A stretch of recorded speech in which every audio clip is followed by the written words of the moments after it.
Okay, so today we have Morrissey and Mountjoy. So, I think I'm saying that right. Anyway, this one was requested and just had my attention. And it's also from World Peace is None of Your Business, which is an album I've enjoyed so far from Morrissey. So anyway, let's get into this one, talk about it after. I apologize if you can hear my dog walking around. Anyway, let's go. Jesus.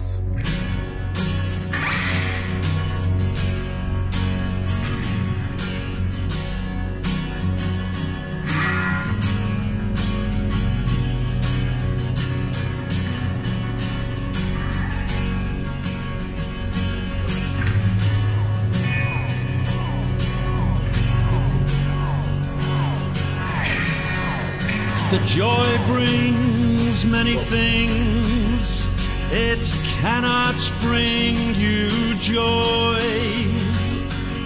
Sons of mothers huddled here, man and boy. 1850 swung the doors and human sewage swept inside, where victims speak in wine and where the hardened cry.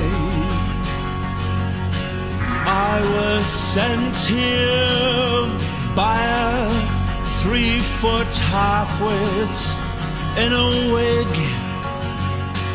I took his insults on the chin, and never did I flinch. A swagger hides the fear in here. By this rule we breathe, and there is no one on this earth who I'd feel sad to leave. You see, we all lose.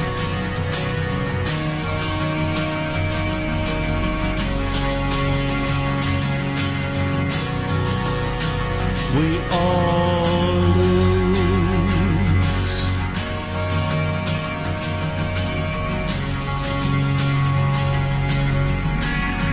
What those in power do to you reminds us at a glance how humans hate each other's guts and show it given the chance.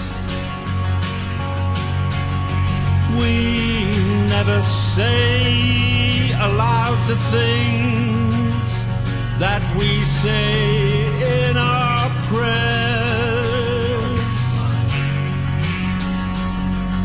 'cause no one cares.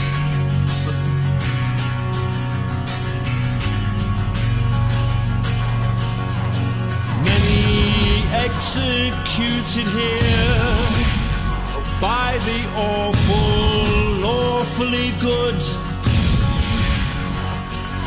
But the only thing that makes me cry is when I see the sky. Brendan Behan's laughter rings for what he had or hadn't done. For he knew then, as I know now, that for each and every one of us, we all lose, rich or poor.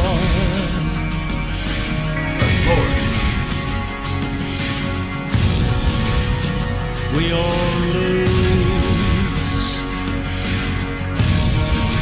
rich or poor, we all lose.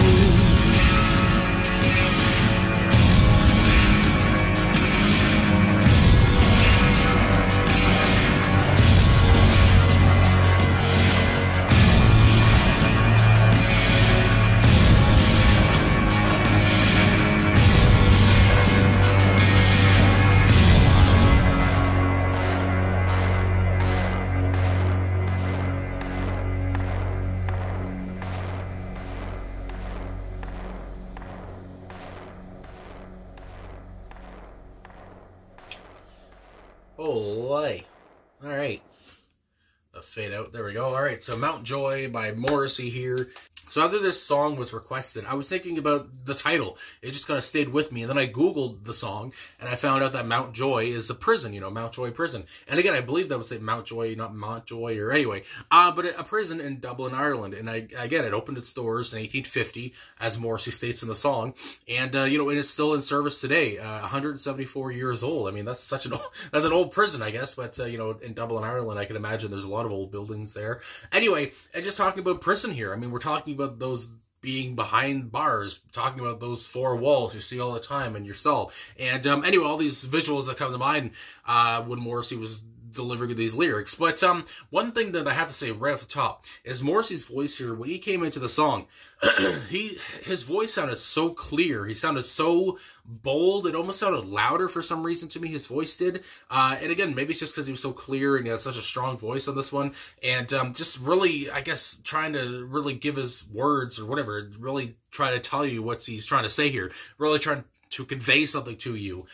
Maybe that's why it was so clear. I don't know. But yeah, that really came to my mind. It was just his gravitas, you might say here again, and just how bold he was with his voice, and just a booming voice. I don't know. That's what really came to my mind. Talking about booming, I have to also mention the drums here, which, I don't know, it felt like the music here really fit. It was kind of a somber tone to this track, I would say, because again, we're talking about prison. I mean, being being in prison isn't the best thing. I don't think it's very happy.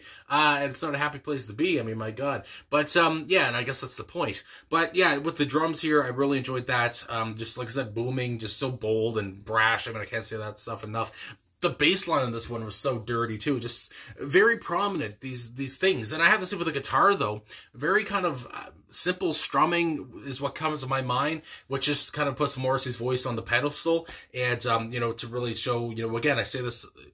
I say this quite a bit, I guess, but sometimes there's songs where the band kind of lays back a little bit more and lets Morrissey's voice just kind of do the talking, I guess. And that's one of those songs here, even though, like I said, the drums were just booming. But here again, I just thought Morrissey's voice was just kind of the focal point. But the players behind him did great. And I should look up the personnel here because I always pretty much do. And it's the usual suspects for this song here in 2014.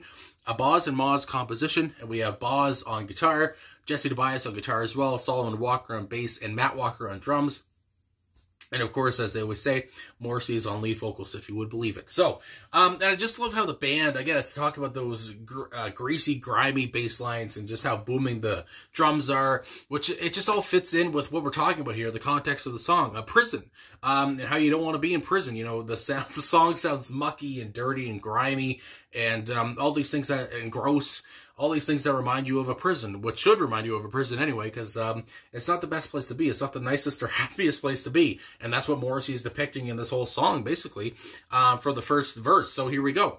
The joy brings many things, and I would imagine the joy is just a nickname for the prison, which again is just funny, because, it's not very joyful, as Morrissey goes on here. It cannot bring you joy, because again, it's not fun being in prison. And if you like being in prison, I mean... Good Lord. Sons of mothers huddled here, men and boys. And again, this is an all-male prison, I do believe. And just how, these are, sons of mothers all inside here, men and boys of all ages. My goodness. 1850 swung the door. So in 1850, the swung the doors open for the first time. That's when she opened up. And human sewage swept inside. A great alliteration. And Morrissey always has a great way with words. Very detailed. And just, showing how these inmates are kind of treated or kind of seen as, human sewage. Isn't that nice? And again, these guys... They must have done, bad crimes and everything. But again, it's just so, such a, negative way to put them. Anyway, where victims speak in whines and where the hardened cried. So again, God only knows what happens in these prisons, from assault to sexual assault. All these things come to mind. And again, if you don't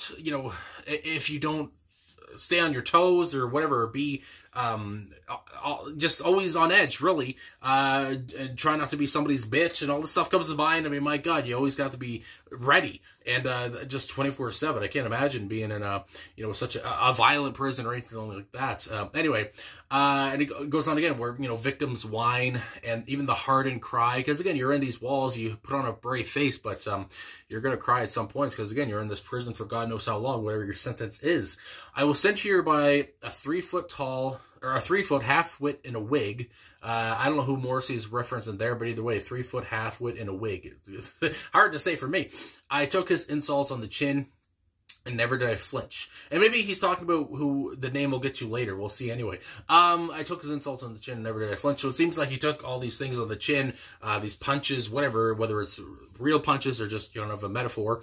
But again, he seems like he kept going on, and he takes everything on the chin kind of thing. A swagger hides the fear in here. By this rule we breathe, and there is no one on this earth that I'd feel sad to leave. And again, I just think about these guys in the prison who maybe who are just down with life and they don't care if they die or whatever in this prison. And again, talking about the swagger you need to hide the fear you have, because again, you can't be, you got to be on your toes, or else you're going to be, you're going to be, maybe doing some things you don't want to do or something in this prison, or again, you'll be an easy target or whatever. All this stuff comes to mind. Anyway, you see, we all lose, and especially when you're in this prison, you're all losers. I mean, you lost the game, especially if you're in there for life or something like that, or again, you're going to get the death penalty, as Morrissey points out later on here. But either way, yeah, we all lose. And in life, really, we all die, we all lose. What else can you say?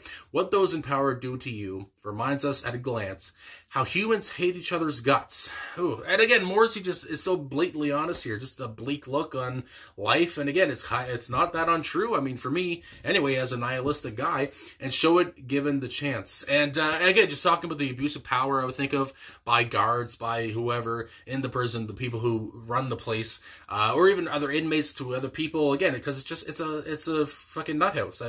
My God, it can be anyway. It's not always, but yeah, not that I know. Anyway, yeah, what those in power do to you reminds us at a glance, yeah, how humans hate each other's guts. And again, just the way he says it, how they hate each other's guts. Can you put it any other way? We never say aloud the things that we say in our prayers because no one cares. Again, it's just like when you're not talking to, God or whoever, no one else cares what you're saying, whatever's in your prayers or whatever. It doesn't matter. Many executed here. Executions, especially back in the day, which, obviously they've been kind of outlawed in a lot of places. But anyway, we're talking about executions here by the awful lawfully good. Very good way to put that.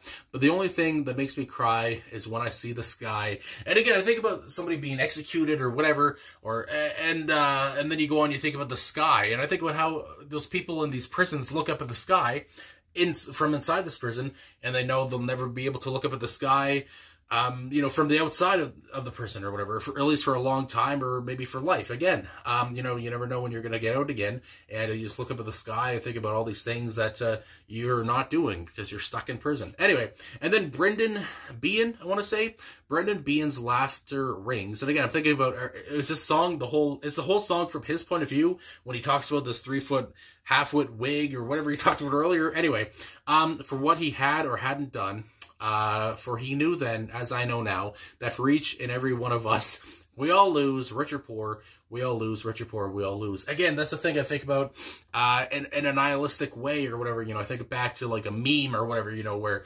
unsuccessful people and successful people, we all die. We're all going to end up in a coffin either way, or in a urn, I guess, too. But, yeah, that's just, and we talk about death here. We're talking about death again from Morrissey. I feel like there was a few weeks back there where we talked about death a lot in some songs they did. And that's a theme that Morrissey likes to come back to, it seems like, which is fine by me, because again, I like to think about the whole death thing, I guess, and because it's inevitable. And yeah, so that's just my God. But anyway, going on here on songfacts.com just to talk about who Brendan Behan is, I guess. So it says Morrissey explores the Dublin prison where writer Brendan Behan did time for attempted murder of 2 Irish detectives. Behan set his most famous play, the Queer Fellow, in Mountjoy jail. So there we go there. And again, I was thinking, is Morrissey writing this whole song from Brendan's point of view or something? But either way, he mentioned him near the end of the track there. And again, in a track that just is somber, it's a negative kind of track, I guess you would say. And that's the whole point. Because again, we're talking about prison here. We're talking about these terrible conditions, this abuse of power that happens, and yeah, all these truthful, brutal things that happen. And Morrissey, again, is just blatantly honest and telling it like it is, I guess. So there we go. I guess that's all I gotta really say. Again, I enjoyed this track. My goodness gracious, just how clear his voice was, how grimy the band sounded, and again, for the context of the song, it fits so well. So anyway, I feel like this video was very long, but I mean, what are you gonna do? I like to talk, I guess. Anyway, so yeah, thanks for watching. Thanks for liking, subscribing, commenting, all that stuff. Really appreciate all the support.